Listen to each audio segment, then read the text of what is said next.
Olá, como vai? Estamos aqui com Hoje Entrevista mais uma vez. Eu sou o Rudy Christian, editor do Caderno de Cidade, da versão impressa aqui do jornal.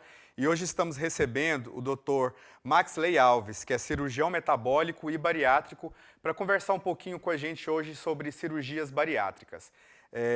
Dr. Maxley, obrigado pela sua participação. Seja bem-vindo aqui nos nossos estúdios do Jornal Hoje. Obrigado, Rudy. E Obrigado. eu queria começar perguntando quais os principais tipos de cirurgia bariátrica hoje realizada aqui no estado de Goiás? Sim, o estado de Goiás ele é pioneiro em vários tipos de cirurgias. Nós temos aqui vários cirurgiões renomados hoje nacionalmente e o nosso foco hoje é tratar as doenças. Nós procuramos não só tratar a questão da obesidade, mas tratar as doenças. Para isso hoje existem várias técnicas. Algumas são mais populares, mais conhecidas. Por exemplo, a chamada gastrectomia vertical, que é uma cirurgia que a gente faz um corte no estômago e retira 80% do estômago. Então o estômago ele vira um tubo longo e fino. Com isso, a gente tem algumas alterações hormonais que ocorrem, uma redução da capacidade de volume que se consegue comer, com a perda de peso muito satisfatória. Então várias doenças são associadas a esse peso. Resolvendo o peso, você resolve as doenças. Existe outro aspecto das técnicas, são chamados de bypass intestinais. A gente faz normalmente uma gastrectomia, que é um corte no estômago, reduz o tamanho do estômago e faz uma derivação de intestino. Essa derivação de intestino produz alguns hormônios no corpo, que vão controlar as doenças. Então, o nosso foco hoje é muito isso. Claro que perde peso. Todo mundo que já operou, todo mundo que conhece alguém que já operou, sabe que emagrece. Mas o foco realmente é tratar as doenças hoje. As doenças. E quando que não é indicado, quando que o médico não indica uma cirurgia bariátrica? Mesmo no caso de uma pessoa que esteja tratando uma doença ou um obeso simplesmente. Quando que o médico fala, não, seu caso não é para operação? Sim. Para isso a gente usa alguns critérios. São critérios definidos cientificamente, a gente chama, baseado no mais popular, acho que muita gente conhece, chama índice de massa corporal, a gente chama de IMC. Então a gente pega o peso da pessoa, divide pela altura dela e divide pela altura novamente, ou seja, peso sobre a altura ao quadrado. Isso vai dar um valor. Normalmente esse valor vai variar e nessa variação a gente decide a classificação. Dentro dessa classificação a gente decide, pode operar ou não pode. Por exemplo, vou te dar um exemplo. Uma pessoa que tem 100 quilos e tem 2 metros de altura é uma situação. Uma pessoa que tem os mesmos 100 quilos e tem 1,5 metro, ele é muito mais obeso. Então esse índice de massa corporal, essa distribuição corporal de gordura é diferente. Então se esse índice for maior que 35 e tiver algumas doenças associadas, por exemplo, diabetes, pressão alta, colesterol muito alterado, gordura no fígado, apneia do sono, ronco, dores articulares, doenças que estão associadas à obesidade, o critério cirúrgico passa a ser estabelecido. É muito melhor esse critério cirúrgico do que o tratamento clínico nesse momento. Ou aquelas pessoas que têm esse IMC maior que 40. Então a gente classifica isso como obesidade grau 3. Esses obesos grau 3, eles têm critério cirúrgico absoluto. Porque dificilmente um obeso grau 3 ele vai ser saudável. Em algum momento da vida ele vai definir como muita doença associada. E tem os super obesos, né? São aqueles grandes obesos, a gente considera esse IMC maior que 50. Hoje, o que se definiu mais recente, que é mais novo nessa área da cirurgia, são os MCs abaixo de 35. Que é aquele pessoal que às vezes fica com aquela briga, mas não é tão gordo, por que está operando? Essa questão é do diabético. Então, temos operado o MC acima de 30 para o diabetes tipo 2, insulina independente. Então, existem vários tipos de diabetes. Quando esse diabetes tipo 2, ele tem esse MC acima de 30, a cirurgia passa a ser passa a ser um dos critérios e avanço da medicina hoje para o tratamento da doença. E quais os principais riscos de se passar por um procedimento desse? Sim. A cirurgia ela vem lá desde a década de 50. Então, com isso, foi se aperfeiçoando a técnica, foi se aperfeiçoando os materiais. Hoje, a cirurgia ela é feita totalmente laparoscópica. A gente não corta mais para fazer, não tem aquele corte mais. Exceto alguns serviços do SUS, o interior do país, onde às vezes não é disponível a tecnologia. Mas hoje no mundo inteiro se faz alguns furos, igual aquela cirurgia de vesícula, aqueles furinhos. Normalmente nós fazemos 4 furinhos daquele, e depois esses canais a gente introduz as pinças e os materiais que vão ser usados durante a cirurgia. Se você pegar 10, 15 anos atrás, eu via muito isso. Morreu, fez cirurgia, morreu. Sim. Fez cirurgia, teve embolia. Hoje a gente praticamente não tem isso. A mortalidade hoje da cirurgia bariátrica é igual à da cirurgia de vesícula. Pra você ter ideia, tanto que Então, isso quer dizer que os riscos diminuíram muito. Extremamente muitos. Hoje, você tem ideia, uma mortalidade de cirurgia bariátrica é menos de 1%, é 0,15%. Risco de fístula, que é aquela infecção que vaza líquido entre os pontos, que é o medo de todo mundo, é menos de 1%. O risco de embolia pulmonar varia 3%. Por quê? Porque a gente faz tudo para prevenir. Hoje aprendemos com a história como prevenir e como tratar previamente essas complicações. E aí, o senhor acredita que o fato dos riscos terem diminuído muito não causou um efeito colateral das pessoas acha que é mais simples passar por um procedimento desse do que tentar uma outra forma de emagrecimento ou tratar algum tipo de doença? Certo. É muito interessante que para uma pessoa ser submetida a um procedimento cirúrgico, antes ela tem que ter sido submetida a outros tratamentos. Então, um dos critérios de Tem que ter inclusão... tentado várias vezes, Sim, vários outros sim, procedimentos sim. para depois tentar a cirurgia. A cirurgia. Então. O ideal é que a gente tenha pelo menos 2 anos de acompanhamento com outro tipo de tratamento antes de decidir pela cirurgia.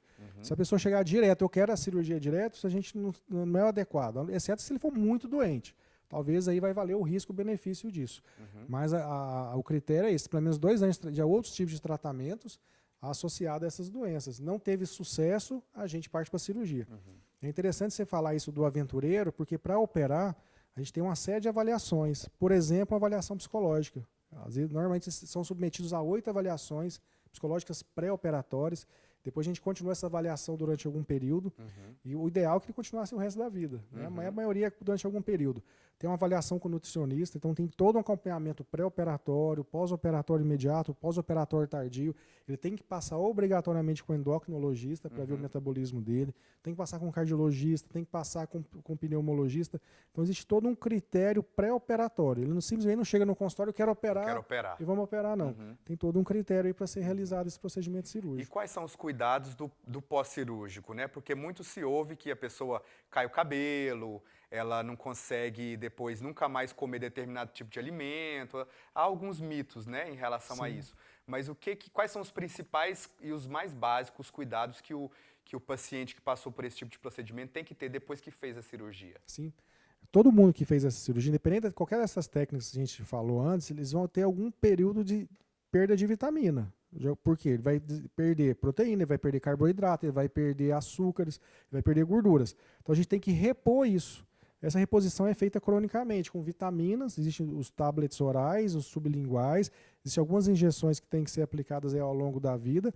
Então essa questão da queda de cabelo, por exemplo, cai cabelo mesmo. Do 4º ao 7º mês, pela perda de peso excessiva muito rápida, tem essa queda.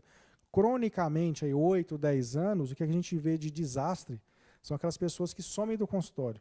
A gente tem, tanto aqui no Brasil quanto nos Estados Unidos, um segmento muito ruim. As pessoas operam, no primeiro ano elas costumam voltar no consultório, com 2, 3 anos elas começam a sumir.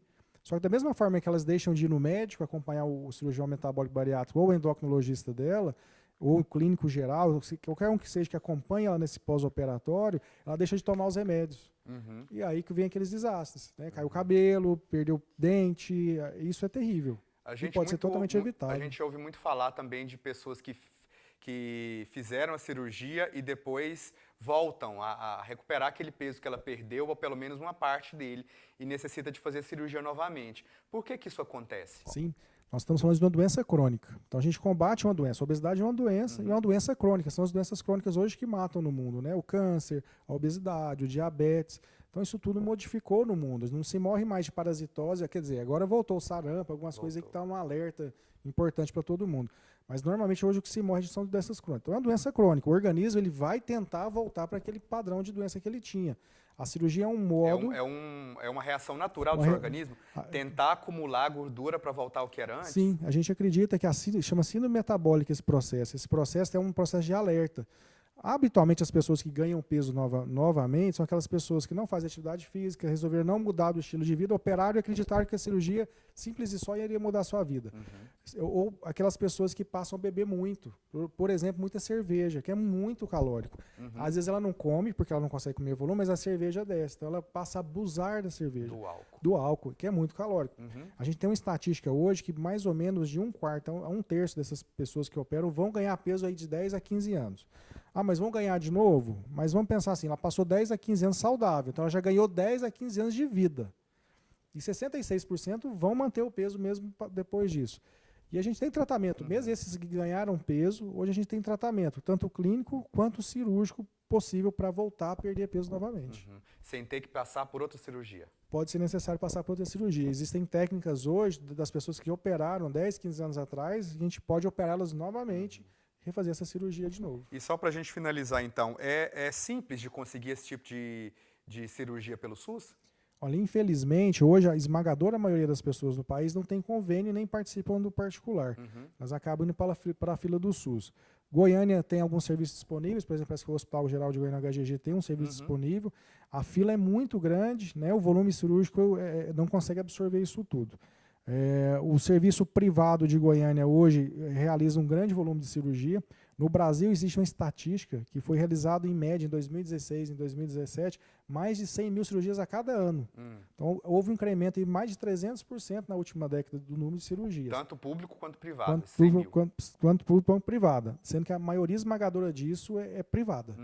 Entendi. Então, mas é complicado, então, conseguir pelo SUS. Pelo SUS existe todo um processo, né? Cada cidade, cada estado estabelece o seu processo. Normalmente, por exemplo, em Goiânia, o pessoal tem que ir num CAIS, acompanha com o endocrinologista daquele serviço, que ele encaminha para o serviço especializado para frente. Entendi.